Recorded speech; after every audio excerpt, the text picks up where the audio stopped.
right. We're rolling? Let's go. Okay. Good morning. Good morning. All right. Welcome to the Spoon-Fed Podcast. Here we are. So, unfortunately, Jason is not here with us. Yeah. Which, I know. I was looking forward to meeting him. well, listen, I'm really upset because I need a punching bag, and that's And you can't punch up on and I just feel new like I shouldn't friends. do that to y'all. So hopefully we'll keep the energy alive. I'm sure we will. No, But that'd be good. so he's not feeling well today. So we have our guest Matt here, Yeah. and we're looking forward to chatting with you. My biggest excitement, I think, is that you're from Georgia. Yeah. I mean, like Born and raised. Listen, okay. So Sharpsburg, is that right? Sharpsburg, Georgia, yes. Okay. Yeah. And that's like a really teeny It's a tiny. little small country Okay. town just south of Atlanta. Okay. Yeah. So, Well- little, one stoplight kind of place. So, Just the quintessential, just southern small town. We say we're from a small town, and Valdosta is small to us, right? Right. I mean, especially, compared to where we are now. But but Valdosta is big compared to, right. Yeah. Actually, when I introduce myself, I don't tell people, they say, where are you from in Georgia? And I say, well, have you heard of Peachtree City? Okay. Right. And they'll Yeah. say, yeah. And so like my little town is like sandwiched between two, more popular towns Gotcha. that people know. Okay. But yeah, so There's something so great about a small town. We talked to Eli about, he's from Massachusetts. So Yep. we're always trying to tell him about the South, how we Yeah. do it down here, you know? Small town south. Yeah, it's so unique. So boiled peanuts. Were you raised on boiled peanuts? I wasn't raised on them. It wasn't like a staple in my house, but I do love them. Okay. And Do you know what we're talking about?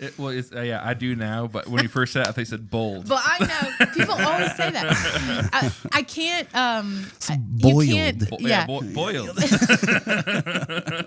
it loses the Bold. fun of it Yeah, if you no, it's- pronounce it correctly. It's more fun to say it. Yeah. And some people really get really into it, and like, Yeah. there's all these like different flavors of Oh, yeah. the boiled peanuts. The boiled peanuts. We love those. Are Have they you good? have you had them No, before? I don't know. Oh I dear. see them at gas station and stuff, and I'm like, I Yeah. don't know. We got to bring you some boiled peanuts. Okay. They're amazing. I feel like we have a whole list of things Right, we need to there's- bring you. Speaking of eating and Yeah. food, we did have a segment that we were going to do today, Yep. the McRib situation. We're going to postpone that until Jason's back because I figured that wouldn't be nice Or to we make could you make do. Matt eat one. No, Yeah. thank you. No, thank you. He draws the line. I will watch someone else. eat it. He's out. He takes the headphones and he walks away. Interview over. Yeah, not what I signed up for. No, so okay, we have Matt here today, and he is a Nashville real estate broker from Georgia, a business owner, father of two, just a thought leader, and made from scratch kind of business leader. So, tell us just a little bit about your story, moving from Georgia with zero connections here. Sure. And what's your experience been like? Yeah. No. So actually, when I first got started in my life career, I thought I was going to be in ministry full time. Okay. And so I pursued that, and I actually went out to I went to a school of ministry in Georgia, and traveling around and youth camps and things like that, and I loved it. And I went out to Dallas, Texas, to help a pastor plant a church out there. Okay. And so I was there working with the people there, just trying to build a life in Dallas, and things just really didn't work out at that church. And so I was on my way back home to Georgia, and I made a stop in Nashville to hang out with a friend. And I ended up, like, this was in 2007, and so the economy was like starting to, Rebound. crash. Oh, It's it just was like going down. yeah, It was Yeah, at yeah, like, okay. it was like the Okay. beginning of like the crash, and so like jobs were hard to come by, and I didn't graduate with this big degree, and so like I couldn't lean into that. So I applied for jobs in Atlanta, and I applied for jobs in Nashville, and I got 2 jobs in Nashville, no jobs in Atlanta. I was like, well, I guess I'm staying here because this is where the money is, you know? And Right. so literally I would. So that's kind of how that happened. I had 2 jobs. I would load freight in trucks. So not like, ministry related at all. Not ministry related. Okay. Down zero ministry. Wow. Yeah, so that was a big life change for me, but I quickly learned like I was going to have to work hard and figure it out, And so I got my first sales job in Nashville, and I was selling T-shirts to pastors. There's some element of ministry there, right? T-shirts to pastors. What a line of work. Yeah. That's so in awesome. 2010, so this is 2009, 2010. Now fast forward, I'm in sales and I'm loving it, and I'm selling to pastors, and the economy again is still like the first thing to go. Is like giving. Like people don't give as much because they don't have as much, and so the churches started. They just were in a bad spot. So, so the company I was working for, ended up going out of business, and I was like, I need something bigger to sell, like because I enjoy selling. So I got my real estate license, and Wow. So what a jump, right? Like what an industry jump and a leap of faith too, And, the way that you thought it was going to go, you were going to go back to Georgia and that was going to be the path. And then God really made it clear, like, this is where you need to be. Yeah. I think for me, there was a lot of, I've struggled with this my entire career of just feeling like, what I'm doing now isn't as important as what I was doing, in ministry. And so, it was a big thing for me, to kind of like work through, personally, cause it was such a big shift, right. But then like getting into real estate, like helping people, like that just became a part of like what I do. So we kind of talked about this before too. It's like, obviously, faith is important to us and making sure that, we're finding our purpose and this whole like, this whole emotional part of it, I guess. But also, really understanding that like people are meant to do certain lines of work and finding your gifts and what you're good at and what God has blessed you with helps you. I mean, not everyone is meant to be a pastor. Not everyone is meant to be in ministry in that way. And I heard one time before, it was like, I think it was a pastor saying, you don't have to change the world with, through the big world, just change it like with your neighbor across the street. Yeah. He said it way more eloquently than I just did. It was a little more rehearsed for him. Yeah. So I'm going to have to like do a little more research on that, but, but it was stop being so overwhelmed with the idea of it has to be this polished professional pastor, but minister through whatever gifts that you've been given, and that kind of releases a little bit of pressure. Like, okay, I don't have to go to seminary, or I don't have to, be, write sermons and all this kind of stuff. So, so I think, I mean, what freedom that you found in that, right? Yeah, like God, you're a salesman, you have a gift to connect with people, and that's what real estate is all about. We kind of talked about that. Human it's like, connection. Yeah. Do you love real estate or do you love working with people? Right. And there's a little bit of both, Absolutely. I'm sure. Absolutely. I think, what I love is I love winning for people. Okay. I love, when we, and I coach my agents on this, and we get ready, when we sit down with a client, we are not there to close a deal, or we want to hear, what are your goals? What do you, as a client, how can we help you achieve your life, family goals? Because they're selling their home, right? Yeah. Or they're buying a home. And so like, how do we help them achieve their goals? And, when we start there, right, it's a lot easier to go through that process, but it's not just about selling another home for us. It's about helping another family and being a part of their journey. Yeah. And I think, if you can have that mentality in anything that you do, in sales, like it's not just about closing that deal. It's about helping people, and giving them a service that, they may not be able to get elsewhere. Yeah. So. Well, and also, feeling intimidated by certain things, especially when buying a home, and just feeling like you can partner and trust someone, and that is building that trust. Sure, absolutely. And I think that's that goes for any business, right? I mean, Eli, people trust you with their brand or with their, image and, their wedding day or whatever it is, so it is that element of trust that's important. Yeah, definitely.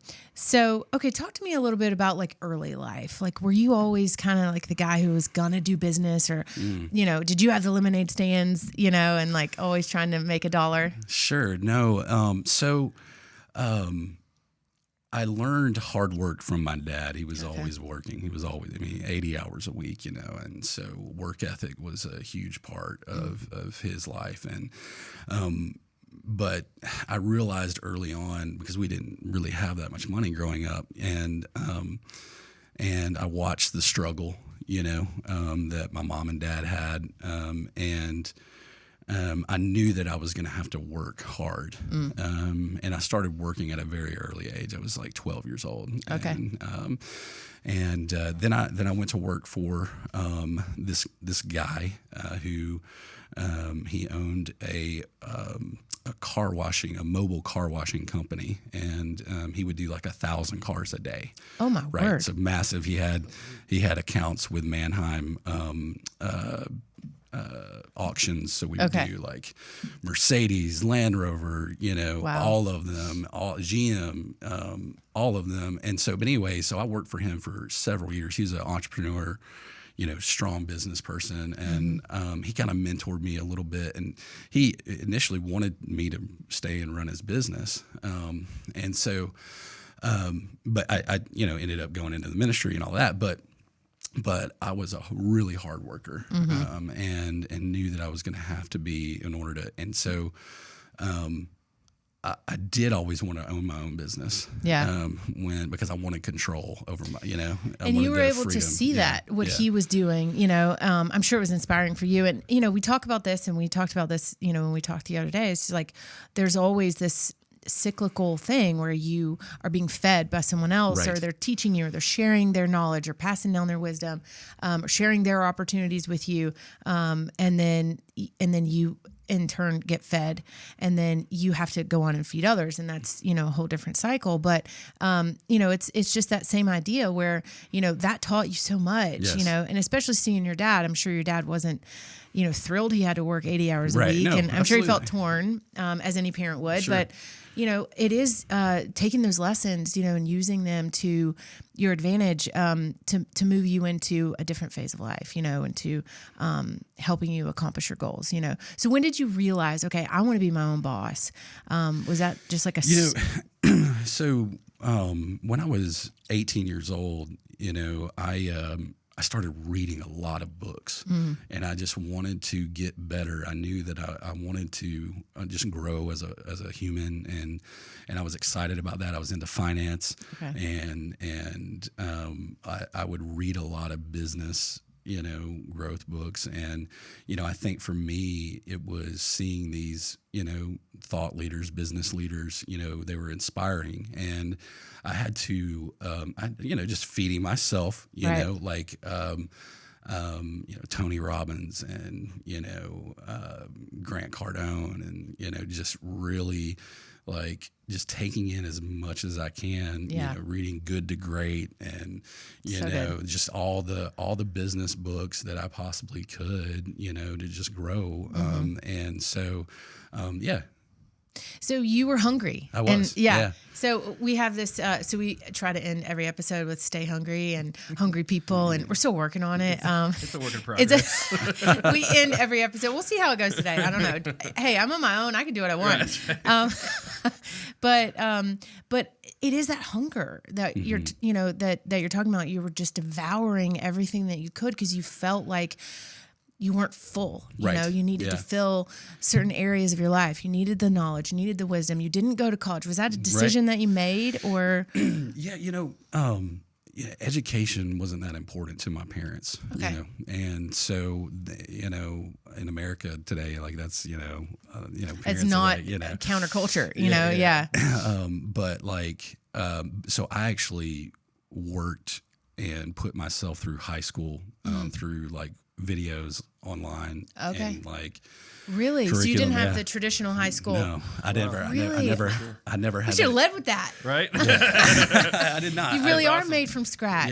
Yeah, and so, but yeah, so I didn't have the traditional. Like I never went to prom. Like I didn't like have any of those I experiences. want to throw you a prom. You know, like yeah, you know, like so, like I never had any of those. Like because I had to survive. You know, it was Okay. it's grit, it's hard work. Like I knew like if I was gonna do anything, like I was gonna have to make it happen myself. And so, you know, as that hard work, those hard times, you know, gave me the skills that I needed to push and grow, you know, and push the business to where it is today. Yeah. You know. Well, so, but those are the really tough times, and they feel like they last forever. They feel like they're never ending, and you feel so discouraged sometimes, you know. And I can't imagine, you know, you feeling like, you know, you had to start way at the beginning. I mean, you've been fighting for a long time. Yeah. You know. Yeah. But you know, so where you are today, you run a multi-million-dollar real estate business. Yes. You're a leader. You hire and train agents. You prepare them, you know. Yes. But you have this this innate fight in you that sometimes do you not see in other people, and it kind of you have resentment is not the right word, but you have a little bit of like you're gonna have to earn it kind of mentality. Yeah, you know, it's one of those things where it's like I respect the grit in people. Mm-hmm. You know, it's like one of those things. Oh, like, you know, I can walk in and I can, you know, speak with somebody and I can tell if like that's been their journey, like if they've had to work to, and we're all working and striving, but some of us start out a little bit further ahead. Right. And I think, you know, if things are just given to you, you don't appreciate them and respect them as much, you know, or value them as much. And so when you have to work hard for things, like you actually value that. I'll never forget. I play guitar, and I would play like on worship teams and stuff like that. And one of the band members he would always say, Matt, you take such good care of your stuff, Matt. Like, everything is like, because I had to work hard to pay for this. Right. You know, this isn't just a thing. It means something different to you. It means something completely different, you know? And so, but yeah, so does that answer your question? Yeah, that's so good. You know, and again, this is the Spoon Fed podcast. We started this because we knew that we needed accountability. We knew that we wanted to establish a platform to kind of talk about entrepreneurship and how hard it is to stay in the game, you know?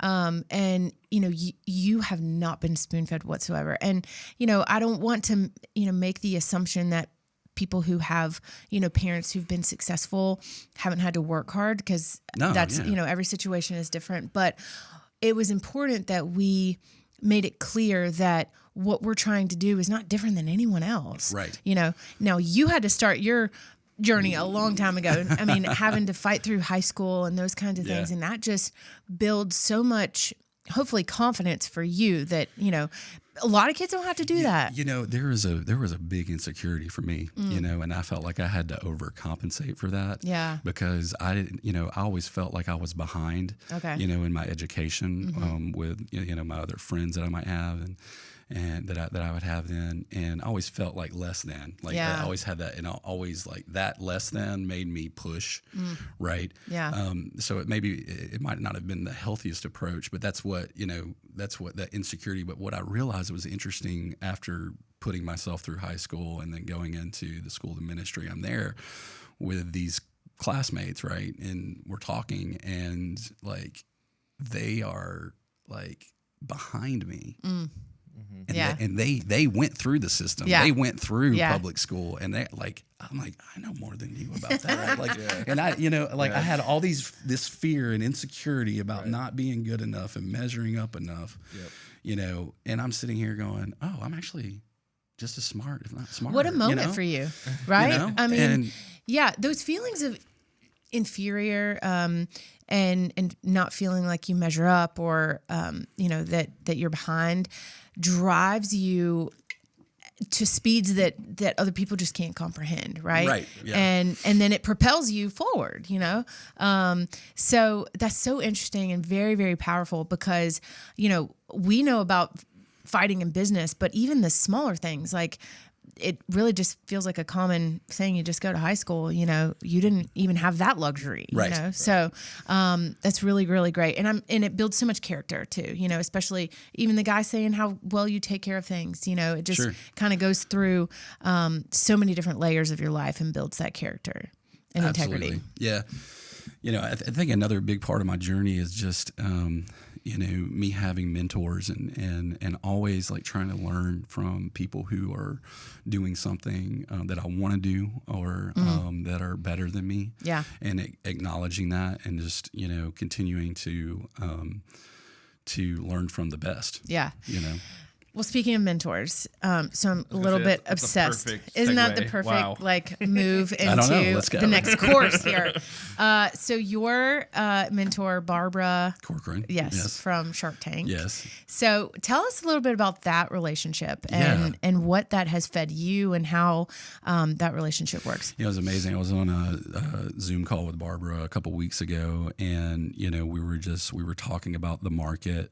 We were talking about because it has shifted, you know, a little bit, and all across the country, just with interest rates going up right now, and you know, inflation, whatever. But so we're talking, and you know, I love how she is always just encouraging and empowering, you know, and always wants to bring value to any conversation. Working with her, she is when you're, you know, because we film a commercial. I fly out there a couple times a year to New York, and we film a commercial together. And she's so professional. She cares about the people, you know. And I asked her about being on Shark Tank. Yeah, right. Of course, because she's Shark Tank star. And so, but I asked her. I was like, do you enjoy doing that? And she was like, you know what I love even more than the show, she said, I love working with the small business owners. You know, she loves it. Yeah. And, you know, she loves being able to give back and help them achieve their goals and their dreams. Right. And at the same time, she's doing it for herself. But like, you know, I think that's the biggest thing, you know, for me over the last couple of years, I've kind of, you know, transitioned into not just doing real estate deals. You know, like I'm actually like helping and coaching agents, mentoring agents and helping them, you know, achieve their dreams and their goals. And so, you know, but I have to have a mentor like Barbara. I have to have these other, you know, people who are feeding me. But you can say right, feeding me, so that I could feed my team, so that I can show up every day and give them, you know, what they need to level up. It's such a reciprocal process, you know, and you know, because you always hear this in church, everywhere else too, I'm sure, but you can't pour from an empty cup, you know. And it is so true. It's very, you know, cliche to say, but it is true. And, you know, if you're not getting fed, you cannot feed others. And if you are in this dire state of hunger, you can't think about anything else but that, you know? I mean, anyone been hangry before, right? Like, that's the only thing on your mind, right? But when you are content, when you are full and satisfied in certain areas, then you can move on to the next thing. And then we talk about this third part is like bearing fruit. And what does that mean for you? There's different aspects of life that, you know, that are fruitful. But in your business, you know, so it seems from talking to you that the fruit is you seeing these other agents, you know, become successful in their own businesses, and they're on your team, but they're also, you know, self-employed. They're entrepreneurs in their own right. And as a real estate agent, I respect that so much because I'm in that fight right now, you know, where, it's really hard. Sure. But is that fruit for you, you know, seeing that come to life? Yeah, absolutely. Yeah. Like, I love being able, you know, we've built out a pretty awesome system, you know, for the right person. Right. And when we get that right person and they get into our system, they get into our culture, they get into, what we're doing. I think I was telling you, we're just really, really big on making sure that our agents, our culture is protected, right? Mm-hmm. Because it's special. Yeah. And we want to work with people who are, I say this, like, I can't motivate you. Right. Right. I can't motivate an agent to do more deals. I'm not going to do that. Anyone who joins our team needs to be self-motivated. Right. Right. They need to have that drive. They need to be able to wake up every day and, do what they need to do to be successful. But yeah. Don't you think that that's any entrepreneur, right? Like that's a prerequisite for any, because no one's telling you that you have to do it. I mean, now you have bills to pay or whatever, but it just is, it is a prerequisite, like a non-negotiable, to be self-employed, to be an entrepreneur, right? Yeah. So I love that. I love that, you're in the place where you are feeding others, which is feeding you, right? Right. And I think for me, this year has been a year where I was talking to Eli about this before you came in, but it's been a year where I've really just had to focus on myself because I went from being in the deals, all the time. Right. And then I had to once I got out of the deals and I'm coaching the agents on how to work the deals, then I had to kind of figure out, okay, what's my role, right? How do I continue to grow and grow the business? And the first thing that one of my coaches, mentors, he just talks about taking care of yourself first. Yeah, taking care of your physical health, your mental health, your spiritual health, all of those things. Focus on that.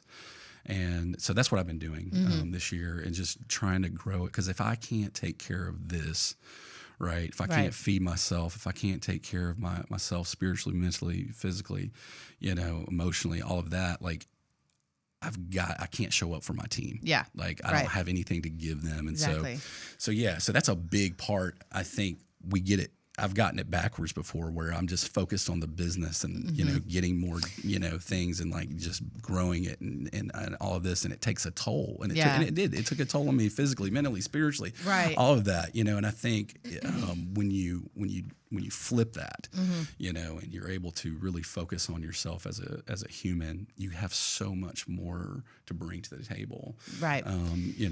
It brings up a thought that, there are seasons of grind. There is no doubt about it, and things just have to be sacrificed during those seasons, where this is just what I got to do right now. It's not going to last forever, but this is just what I got to do. And that there's a lot of respect in that. But I think there's also another approach because that leads to burnout, that leads to, feeling like, am I in the right place? Is this the right thing? But there's also another guy that I've been listening to. His name is David Metzler. He's a sports guy, or sports business or something. But he is all about the consistent, persistent pursuit. And I love that because I love, words and them rhyming and all of that. But I also, it's so true. It's the consistent, persistent pursuit, and it's the everyday, and it's what are you consistent about every single day? And he talks about Steve Jobs and how, 25 years ago, he was richer than Steve Jobs. I'm sorry, not Steve Jobs, Amazon guy. Bezos. Yeah, Steve Jobs. But he was saying that 25 years ago, he was richer, more connected, had, more going for him in his career, this David guy, than Bezos. And Bezos was selling books out of his garage. Right. And he, at that point, if Bezos would have asked for this guy to invest in him, he would have said, no way, you're not going to change the world. How are you going to impact culture? How are you going to impact, all these things? And he said, if I would have just taken a little bit longer to talk to him and see what he did every single day, what was he consistent with? Yeah. What was he persistent about? And what was his pursuit? I would have invested all of my money in him. Because obviously, you see where he is today, 25 years later. Way richer than that guy, way more successful, right? And so it's just so, sometimes we get lost in the big idea and the big destination. And that's, again, one of the reasons why we started this was okay, what are we going to be consistent? How can we hold ourselves accountable and be consistent, talk about business, keep ourselves inspired, talk to other business leaders who have done the hard work. Sure. And not that you're at the end, not that you're No, we're just on the getting started. mountaintop, you know, there's other mountains, you know, to climb. And you're just at a point now where you're able to share success. You know, your story has been successful, and we're really grateful for that. But you know, the consistency is really, and the mundane. We get lost in the things that feel mundane. And I'm sure that you... Yeah, you know, and, you know, real estate's hard. It's not easy. And when we hire someone, you know, we talk about, and being a business owner is hard. But we talk about, hey, you know, it could be 6 months before you actually close your first transaction. I mean, that's just the reality. Right now, we try to prep for that. Hopefully they do it faster. They get, you know, but I've seen agents start to get discouraged. Right. But they've been consistent. They've been doing the right things. It just hasn't, it just, you know, there's seed time and harvest. You're not harvesting yet. And then, but what I see is some agents tap out. Right. Some business owners tap out. Right before it's that final push. It's that, like, I don't know how I'm going to make it. I don't know if I can make it. I don't, you know, you have this self-doubt, you know, and all this stuff comes in, but then you're like, I can do this. I know I can. And then you just make that final push. And Barbara talks about that too. It's that next step that if you just take it, then just, I don't know. It's something in the universe. It's like, here you go. Yeah, it's almost like the antidote to it. It's like you're worthy now. Yeah. Like, you know. For sure. And I'm sure you had some of those moments in, you know, graduating high school or doing the whole thing. Sure. And it, you know, I think I told you this on the call, but so I'm like loving Peloton right now when we talk about like what we've been obsessed with this year. But I was in a class. It was a 30-minute class, and it's the hardest instructor. I mean, she's just amazing. I love her to death. But so it's like 28 minutes in, you know, and she goes, you have 2 minutes. I don't care what you've done up until this point. This is what counts. And I'm like, but I've been like killing it. 170, my, you know, heart rate. Like, come on, give me a break. And she's like, you know why the last 2 minutes count? It's because a lot of people start, and she hadn't explicit word. A lot of people start crap, but not everyone finishes it. And that's what it takes. And that resonated with me so much because, I mean, we're in this place of, we're still on the journey. We have all of these ideas. In the last couple episodes, we like, oh, what about this? What about this? You know, and it's a lot of people start things, and not everyone finishes them. And you're not meant to finish everything. You know, you're not meant to finish. You're meant to trial and error, right? But I definitely think that if there's something that you said that you committed to, see it through. Yeah, and you know, I think it's important that you have other people that are ahead of you that you're watching, that you can learn from. You know, they don't necessarily have to coach you, you know, but you know, I think having that understanding that I can do this, I can build it. It worked for them. It worked for them. It worked for them. It may not be the same path, but it's possible, you know. And I think, like, if you believe in that, then see it through. Right. See it through, and what I've seen a lot of, you know, because I speak with business owners all the time, and you know, we get pitched ideas and, you know, new companies but I have a friend who, you know, like, he has a new idea, like, you know, every couple weeks, and he's doing this new business. Can we relate, Eli? You know, like this new business venture over here, and like he won't see it through it, and he'll be on to the next thing like a couple weeks later. Right. And he's never really built a business. Right? Because he's been, you know, he hasn't been committed. Right. And I think that commitment, you know, to the dream, the vision, the yourself, you know, doing the things that you need to do to grow and implement into your business, even when things aren't fun, you know, because it's not all fun. It's not, you know, being, you know, a lot of people look at real estate as being sexy, you know, it's like this, you know, and so, but there's a lot about it that's not, you know, and you know, Yeah. sometimes when agents get into business, you know, and they peek their head behind the curtain and they're like, this is not for This me. ain't it. This Yeah. is not for me, you know? Yeah. But We talked about that too. You know, it's the reveal. You know, it's the lead up to the reveal. It's the getting the license, and this is just specifically real estate, but this Sure. is, you know, universal. But it's the. This is the idea. Oh, this is the logo. This is what it looks and feels, and you know, and then I'm going to announce it to everyone, and then I'm going to do a podcast, and then and it's like, Yeah. okay, so yeah, that is such a parallel to our path too, you know, and it's a reminder that this is what you've committed to. Now, we haven't committed, just so you are aware, we haven't committed to a specific kind of business. We've talked a lot about one specific kind, but our objective has always been the same, is to build a family-founded food brand. So that has a lot of different paths Sure, and avenues, sure. you know. So as long as the objective is defined from the beginning, you know, and that's really something that you feel compelled, and this is going to be contentment for me. This is going to provide that level of fullness that I've been searching for. Sure. And I think that that's really important too, is to define in the beginning, and we talked about that, what the objective is, because that really helps guide, you know, different avenues and really close doors when it feels like a squirrel, you know, Right. it's just a distraction, Sure. To kind of get you off the path and get you away from the things that aren't so fun. exactly. Yeah. So speaking of fun, let's talk about food. Okay, let's go.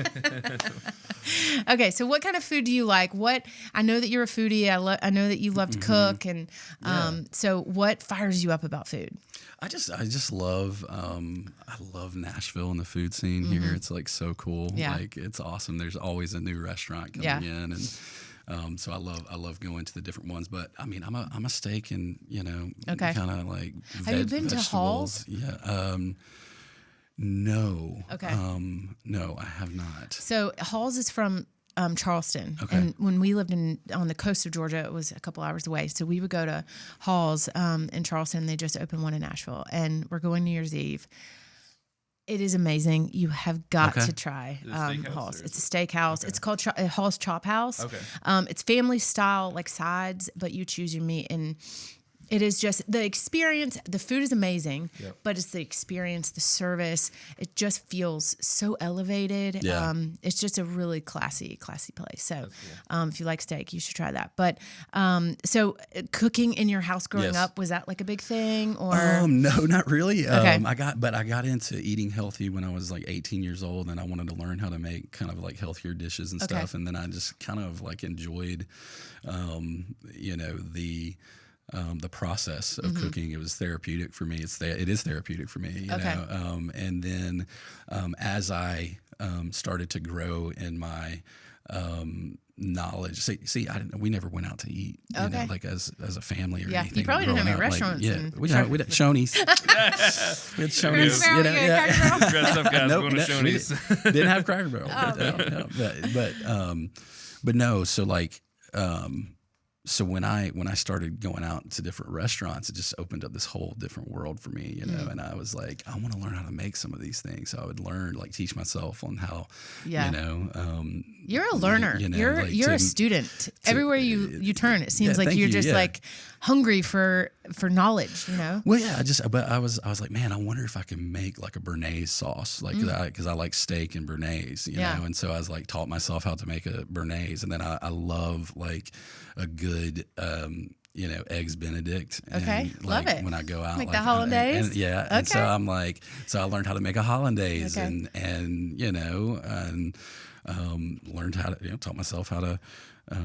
You know, poach an egg. And, All right. You know, like the whole thing, and like, you know, it's Yeah. like, you know, So it's good. fun. You know, Yeah. it's fun for me. It's therapeutic, and I love it. And I love serving food to people, you know, Yeah. that I've made. And it's like, you know, it was great. I had an agent on my team who he worked for a pretty prominent restaurant. And if I told you, I'm not going to tell you what it is because he could get in trouble. He was the head chef. Okay. And but they had amazing ribs, like fall off the bone. Yeah, you know? okay. And I like and I was like, I want to learn how to do that. Yeah. Like Give and it- so, do you- and so yeah, I got You got it now? I got it. I Okay. got it. Yeah, yeah. Go to Matt's So- dinner. So I'm glad we didn't bring the McRib in here today. Oh my goodness. So yeah, That's so good. But yeah, I loved that whole thing. I was so proud. I was like, I invited all these people to my house, and I'm like, I See, lay out the there's ribs, nothing- and it's like, they love it. They're like, this is Yeah. amazing. Like, Yeah. There's nothing that brings people more together than food. It's such a universal thing. It reaches everybody. But figuratively the same thing, right? Like sharing stories, sharing your experiences, brings people together and really helps energize people like me who just aren't there yet. And it is just no coincidence that you're real estate and I'm like a real hungry little real estate agent over here. aren't we all? Well, Savage, I don't know. right? You seem like you're pretty content over there, Matt. No, never. No. To the moon. Let's go. Listen, I love that. And again, I guess with every, we've talked about this too before. It's, there's just always the next level. There's always Right. somewhere, there's always more room to grow. And I think that that's just important to, we end every episode so far with stay hungry, but I truly believe that because if you are always a student or if you're always see yourself as a learner, you'll never be content and not content in a way where like, I'm not happy. I'm so, I feel like I'm lost or whatever. Sure. But just not too full. Sure. I think that, and that's a bad feeling, right? If you're too full and you feel miserable or whatever, but it's just, there's always room to grow. And I think that's a really healthy mindset. Yeah. And I think, understanding, that, if you don't feed yourself, if I don't do these things, I'm not going to be able to show up for the people in my life the way that I want to, Yeah, that's so good. Okay. So, all right. So let's talk about this year is winding down. Yep. And last week I sprung a question on the boys and they did not appreciate They it. weren't ready for it. They weren't ready for my name 2 words that describe this year. Yeah. Did you do it last week? I Yes, think, you yeah, did. yeah, You we did. got it. Okay. We got it.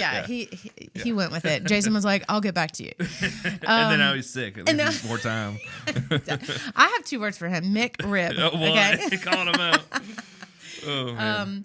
So I'm just interested. I just love this question. It just helps kind of, wrap up the year and kind of reminisce and talk about, what you've learned or what you've experienced. So 2 words that you feel like have described this year, 2022. Two. Definitely growth mindset, like for myself, like I've lost 55 pounds, Amazing. In like 6 months. Okay. And, for me, like, I had like one of my lead agents, he got sick, with cancer this year. And so, I would say just like health growth mindset, for me. So Love like, that. Yeah. Yeah. I love that. So I don't know if that's, it's like 5 words, but That's good. like Health and growth. I love it. Yeah. It's so good. Yeah. It's so good. good. Well, congratulations on that. I'm sorry Yeah. about he's okay though. he's good. Right? Yeah. Okay. Yeah. He was able to push through it, but it was, it shakes you, when somebody close to you, goes through something like that. And like for me, I was just like, I need to be able to show up for my team. I need, to just work on myself. So Right. yeah. Good. Okay. I love that. Okay. And then, so the new question, Eli, I sent it to you I know. to prepare. Kind of did my homework. Oh, it's okay. It's okay. Okay. But I just one thing that you've become obsessed with this year, and I think as entrepreneurs and self-employed people, there are things that, there are just things that you do that help lead to success. Again, Sure. I'm not there yet. So it just it's helpful to like share what helps you stay, in that growth mindset. Sure. Right. Yeah. I would say that I've been obsessed with, creating massive value for my team and my clients.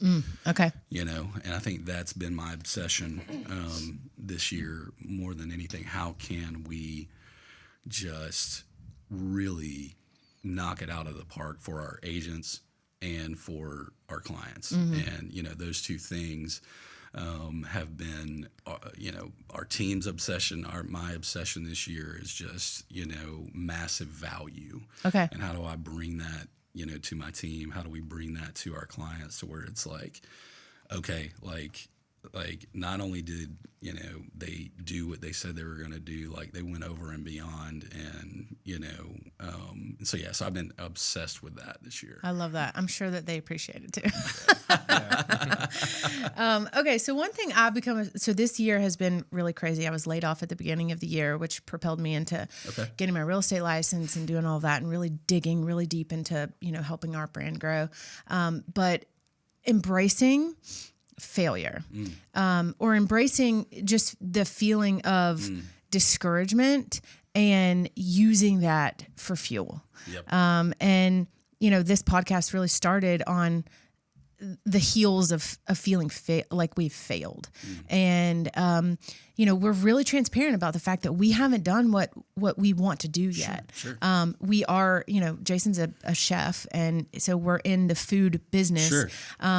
But we are growing something that's not yet visible, Sure. And really just embracing that and using that to continue the journey. I think that, really coming to terms with, okay, I failed, or this has made me feel like I've failed, and turning that into a positive and moving forward. My life is an entire, multiple, if you want to call them failures, but they are the springboard. Oh, right. Yeah. Like launch pad. There's the launching pads, those Yeah. So, and I'm really grateful for that. I would have never taken the time. I would have never taken 6 months off of work to get my real estate license, or to even, I've always wanted to do it. I've always felt like it was a good fit for me, but I never would have taken time off of work to do that. I would have always said, I'll do it later, Right. So I really do think that they all came, at the perfect time, and, we used the opportunity. But okay, Eli, you're up. Golly.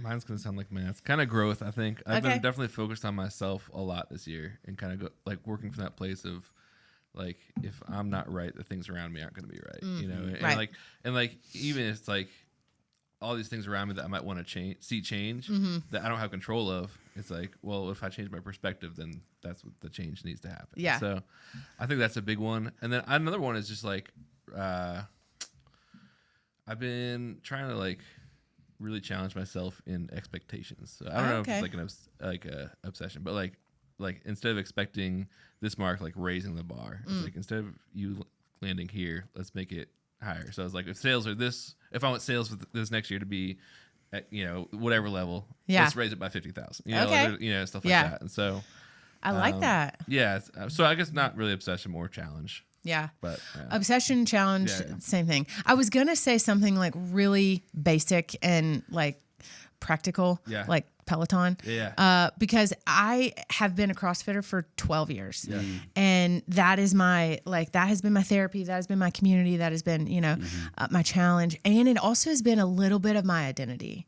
And getting laid off, honey, you ain't paying $150 for some fitness, okay? That ain't gonna work.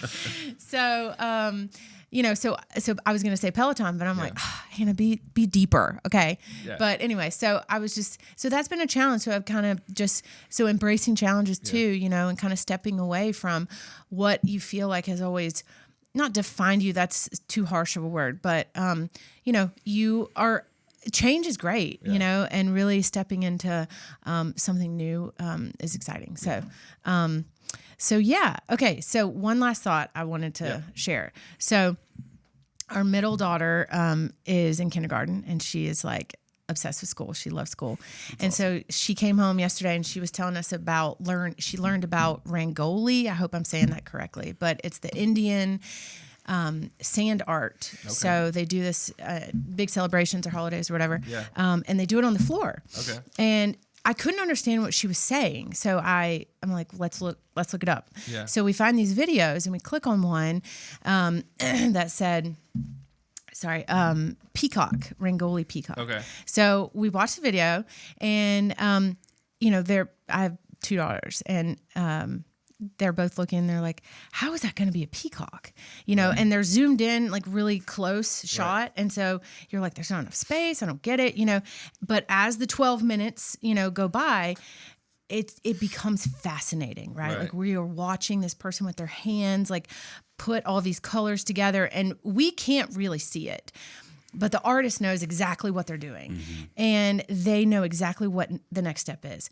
And after 12 minutes, it's come to life. And it has been such a fascinating thing to be a part of and to watch unfold. Yeah. And I thought that there was maybe some similarities to what we're doing here and that. Now, I wish we could unfold the story in 12 minutes, right? But like it's taking a little longer. But I just thought that, you know, that's sort of a parallel here, is that, you know, our story is unfolding, and hopefully the fascination or there's something beautiful in the journey and watching it come to life. Right. And I think that, you know, with so many other people who it's easy to just get discouraged, but to feel like I'm watching that journey unfold, my journey is unfolding, and sharing, you know, these stories will hopefully be helpful to other people. So thank you so much for being here. Of course. Yes. Thank you for having me. Thank you for inviting me. This is so good. We kicked Jason off. Right. Just kidding. Just kidding. Well, I am going to say. Yeah. No. All right. Well, stay hungry. Thank you so much for listening. Thank you, Matt, for being here. Thank you, Hannah.